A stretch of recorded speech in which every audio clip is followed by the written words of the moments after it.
Bonjour à tous, donc je suis Justin Cancel, je suis chargé de clientèle chez Dativ. Je suis accompagné aujourd'hui de Aymeric Nogent, qui est le responsable du pôle cybersécurité. Merci d'être ici. Effectivement, aujourd'hui, chez Dativ, moi, ce que je vais vous parler, c'est un petit peu d'IoT et de cybersécurité. Dativ, on fait partie du groupe Gérard Perrier Industrie, que vous connaissez sans doute, mais bon, pour ceux qui ne connaissent pas, c'est un groupe familial et indépendant, créé en 1967. Le cœur de métier, c'est vraiment le génie électrique. Autour de ça, c'est développé énormément de choses, tout ce qui va être électronique, automatisme et notamment instrumentation, ce qui va être très important pour la partie IoT côté Dativ. Et pour avoir quelques chiffres, c'est un groupe qui fait un petit peu plus de 300 millions de chiffres d'affaires. Aujourd'hui, on a un petit peu plus de 2800 collaborateurs et on a environ 11 filiales en Europe. Dativ, c'est les petits derniers du groupe, on est un petit peu le pôle d'innovation du groupe, mais on a également aujourd'hui Serra, par exemple, qui est ici aujourd'hui. Chez Dativ, on est organisé en 3 pôles de compétences majeures. La partie cloud et développement web, pour tout ce qui va être plutôt restitution de la donnée. La partie IoT industrielle, dont on va beaucoup parler aujourd'hui pour tout ce qui va être plutôt acquisition de la donnée. Et la partie cybersécurité, très importante, qui vient rayonner sur les 2 premiers pôles, mais qui propose également des prestations en autonomie chez nos clients. Ça, Aymeric va vous en parler plus en détail. Chez Dativ, on a 2 gammes principales de produits côté IoT. Je vous en parle aujourd'hui parce que ça peut vous intéresser. On a une gamme qui va être plutôt la gestion de flotte. Ça, c'est pour les fabricants de machines spécifiques ou les fabricants de machines en série. Le but, c'est vraiment de savoir comment la machine est exploitée chez le client final et de remonter l'information au constructeur pour des questions de développement de la R&D ou pour proposer justement des contrats de maintenance.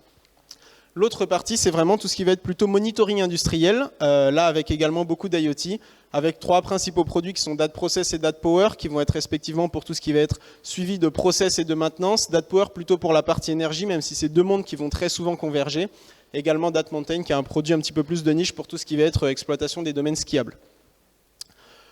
Plutôt que de vous parler vraiment de théorique aujourd'hui, j'ai voulu passer par une étude de cas très concrète avec un déploiement local. Je pense que beaucoup d'entre vous connaissent bien le Ninkasi, une enseigne vraiment de la région.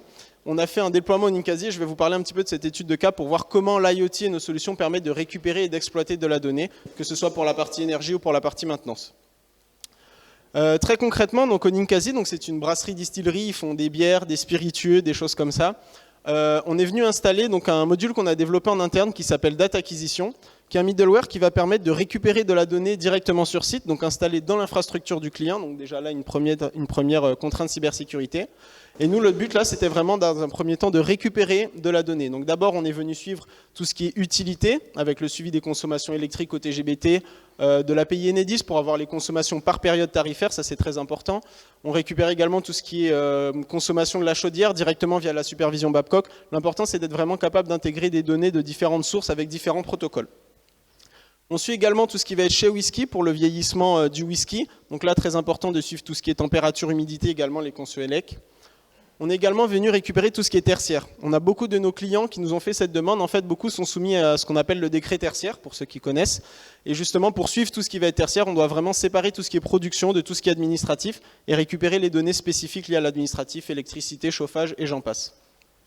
Enfin, pour tout ce qui va être distillerie et brasserie, là on va beaucoup plus loin dans l'analyse, c'est ça vraiment le cœur du process. Non seulement on récupère les données spécifiquement pour chaque alambic, pour chaque cuve, etc. Mais on vient également recroiser ces données avec les données de production. Ça c'est très important, ça nous permet de mettre en place par exemple des indicateurs de performance énergétique comme des litres d'eau consommés pour des litres de bière produits ou des litres d'eau consommés pour du litre d'alcool pur produit. Donc c'est très important de venir recroiser les données de production avec également les données de consommation énergétique pour pouvoir justement agir sur le process et sur les consommations. Ce que va également ajouter ce module Data Acquisition qui est donc multimarque et multiprotocole, c'est de venir également rajouter des choses en plus, enrichir la donnée à travers des compteurs virtuels, le but n'étant pas de surinstrumenter mais de savoir intelligemment définir les consommations d'éléments sur lesquels on n'a pas forcément des compteurs, faire de l'intégration avec le RP par exemple pour les données de production, la mise en place de tout ce qui va être indicateur de performance énergétique et KPI, mais on peut également aller plus loin avec de l'analyse d'images et de la détection d'anomalies, notamment pour tout ce qui est maintenance préventive, pour tout ce qui peut être par exemple analyse vibratoire. Justement, ces données, ensuite, on va pouvoir les exploiter et les pousser vers différents systèmes, notamment vers la suite d'Imomate avec qui on a maintenant un partenariat fort, parce que c'est vraiment pertinent de brasser finalement ces 2 systèmes. Mais on va également pouvoir pousser ça vers des clouds Azure, des clouds AWS, tout ce qui est suite Siemens, typiquement tout ce qui est données de production sur la distillerie, on récupère ça dans des automates Siemens. Et on va également pousser ça vers notre propre cloud, on a nos propres solutions hébergées pour ensuite faire de la restitution graphique sur des outils comme par exemple notre outil DatPower qui est axé consommation d'énergie, sur lequel on va retrouver le suivi de nos indicateurs, nos différentes consommations, la répartition des consommations par poste, utilité, brasserie, bâtiment, distillerie, etc. Et ensuite le détail, ça s'adresse vraiment à la fois aux services techniques pour faire par exemple de l'analyse élec, mais également pour tout ce qui va être pilotage et prise de décision pour savoir exactement quel est le prix de revient de nos énergies en direct, quel est pareil en temps réel l'équivalent CO2 des énergies qu'on va consommer, etc. À savoir que récemment, on a également intégré dans notre solution DatProcess tout ce qui va être pilotage à distance depuis le cloud. Le but, c'est pas que de remonter de l'information, mais ça peut être également de descendre des consignes directement vers la production, vers la maintenance.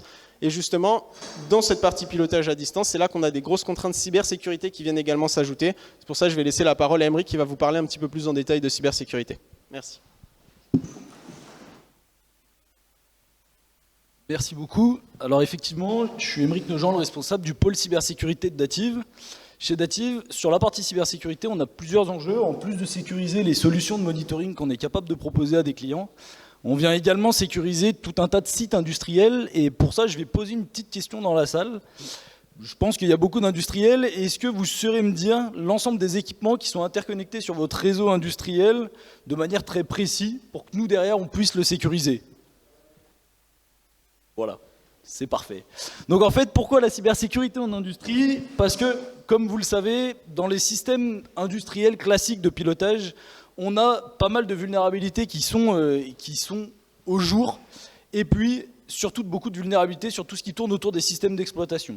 Je pense que vous avez tous, dans votre industrie, normalement un système d'exploitation très ancien qui vient piloter quelque chose de critique. Nous, c'est plutôt se dire comment on peut le détecter, comment on peut le sécuriser, ce système ancien-là, sans avoir à le remplacer, parce qu'on connaît les contraintes process avec notre cœur de métier industriel, qui est de dire comment on vient sécuriser ces systèmes-là. De la même manière, tout ce qui tourne autour des comptes systèmes et applicatifs, et même de l'authentification plus particulière dans les industries, on sait également, nous, quand on va réaliser des audits et des prestations chez les clients, malheureusement, on n'a pas besoin de demander ni le compte, ni le mot de passe, ni les accès à notre client. Parce qu'en réalité, sur les sites industriels, c'est souvent récurrent, mais on connaît tous le post-it qui est collé en bas à droite de l'écran avec le mot de passe. Quand il n'est pas en bas à droite, il peut être sous l'écran, mais globalement, c'est encore dans 100% des usines industrielles aujourd'hui. De la même manière, toute la partie port disponible en façade, que ce soit USB ou Ethernet, ça c'est des choses, une des plus grandes attaques de cybersécurité industrielle qu'on connaît, c'est Stuxnet. Ça s'est passé sur des centrales de production d'énergie en Iran, avec un port USB, et aujourd'hui, on sait que dans 95% des sites industriels, cette attaque-là est toujours possible. De la même manière, sur toute la partie vulnérabilité des firmware, c'est des choses, de la même manière que dans un système d'exploitation classique qu'on pourrait connaître, les firmware qui sont dans vos automates, dans vos IHM et dans tous vos équipements industriels doivent également être mis à jour, doivent également être gérés, il y a également des vulnérabilités dedans. Ensuite, toute la partie protocole industriel non sécurisé, de la même manière, si je prends le protocole industriel le plus connu, le plus classique, le plus utilisé, qui est le Modbus, c'est le protocole le moins sécurisé que je connaisse. L'ensemble de la trame transite en clair, on peut la modifier sans aucun contrôle, pour vous donner un ordre d'idée.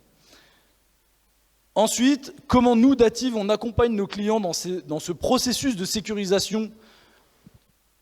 On va commencer par la brique qui est tout à gauche, qui est souvent la brique que nous, on va appeler audit. Pour ça, on va devoir réaliser un inventaire, une cartographie, un audit de cybersécurité ou une analyse de risque. Comme je l'ai dit tout à l'heure en vous posant la question, finalement, pour savoir et pour connaître les équipements qu'on doit sécuriser, on se doit de les connaître sur site.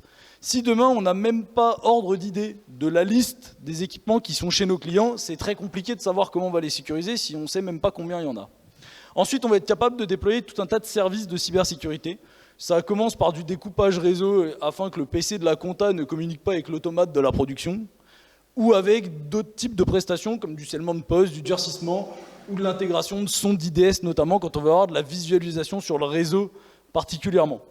Ensuite, on va en arriver à une partie résultat. Alors le premier, c'est qu'on a une protection qui est effective. Alors attention, malheureusement, ce n'est pas parce qu'on sécurise un process industriel qu'il n'y aura pas d'attaque. Il y a quelques années, la grande question était de se dire est-ce qu'on se fera attaquer? Aujourd'hui, la question a un peu changé de sens. C'est plutôt de se dire quand est-ce qu'on se fera attaquer? Donc nous, ce qu'on propose à nos clients là derrière, c'est quand on vient sécuriser un process, une attaque, ça peut arriver, il y en aura peut-être une. Par contre, l'attaque sera forcément remédiée et circonscrite à une partie du réseau industriel. Le client, en réalité, notre objectif, c'est que même si demain il subit une attaque, qu'il soit capable de continuer de produire, qui est l'élément numéro 1. Ensuite, on va être capable de faire de l'analyse de conformité en fonction de certains éléments, en fonction de certaines normes.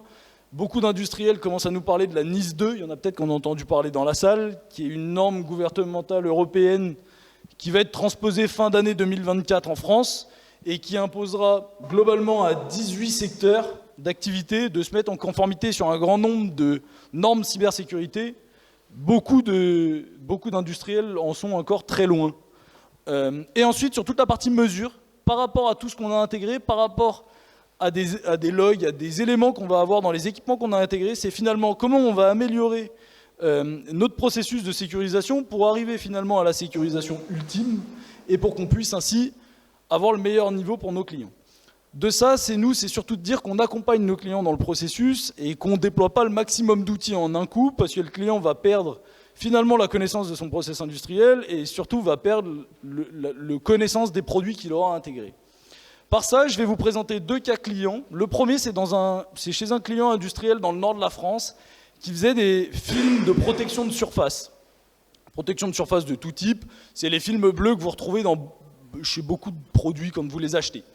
L'objectif qu'on avait pour ces clients-là, c'était qu'il ait la connaissance de ces équipements industriels. Comme je vous le disais au début, ce client n'avait aucune idée de combien il avait d'équipements sur son réseau industriel.